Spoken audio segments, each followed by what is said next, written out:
like to be part of the panel. I'll turn to Mr. LaHood. Thank you, Mr. Chairman, and I want to also thank the witnesses for being here today for your valuable testimony on this important topic.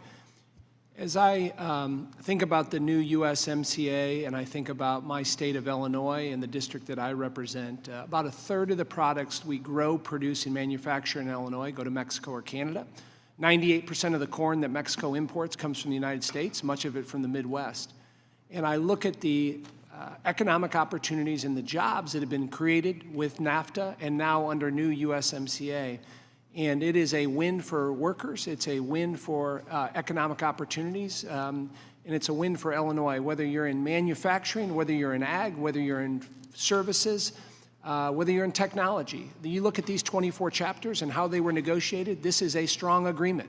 This is good for America. And if you put politics aside, this should pass overwhelmingly. And I guess as I hear a number of the witnesses talk about, particularly on labor and environment, what should be and the standards that we should raise, I go back and look at, under the Obama administration, we had the Colombia Free Trade Agreement, we had the South Korea Free Trade Agreement.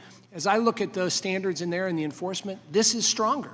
On both of those provisions, on labor and environment. Stronger provisions, stronger enforcement, negotiated under the Obama administration, passed by this Congress. And so I look at what the ask is here by a number of these witnesses, and it appears to me in some ways we're moving the goalposts on what we want to do here. And I guess that's a bit frustrating for me when I look at the economic opportunities that we have before us. Here. And I guess as I look at the higher standards that are included in USMCA, Ms. Vorwerk, I would ask you, your familiarity with Colombia and South Korea and the enforcement mechanism we have here, can you comment on that? Yeah, thank you, Congressman LaHood, for the question. And you're right in that this is the most comprehensive agreement as it relates to the commercial aspects, the labor aspects, and the environmental aspects in comparison to the other agreements ahead of time that you've mentioned.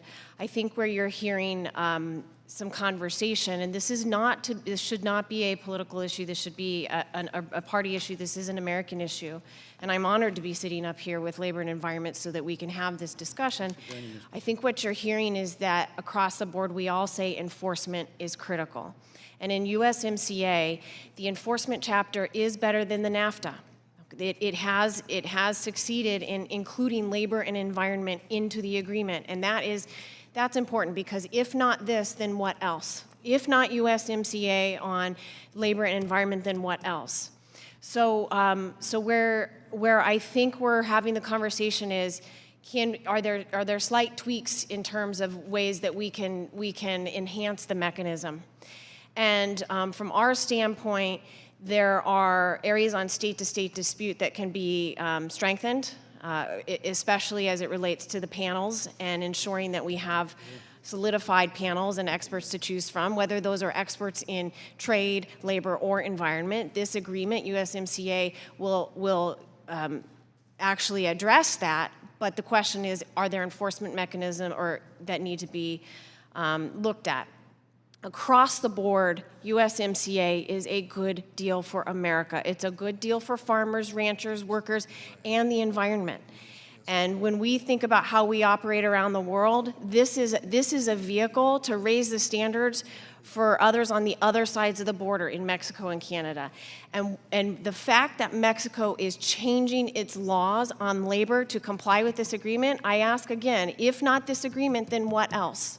This is a vehicle for change for commercial, environment, and labor.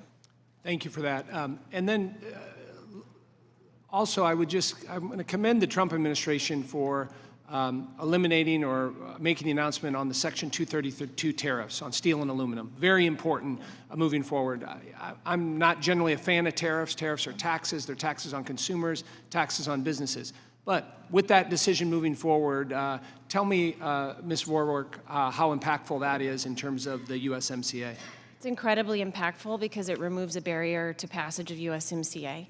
And we need USMCA for our communities, our businesses to thrive. So if that removes a barrier, that's important. We are not fans of tariffs. We're in the food business. tariffs are taxes that raise the price of food, and knowing that there's 815 million people that are hungry and malnourished, the last thing we want to see is raising taxes on food. Thank you. Mr. Chairman, I look forward to working with you and the rest of my colleagues on getting this USMCA across the finish line. Thank you.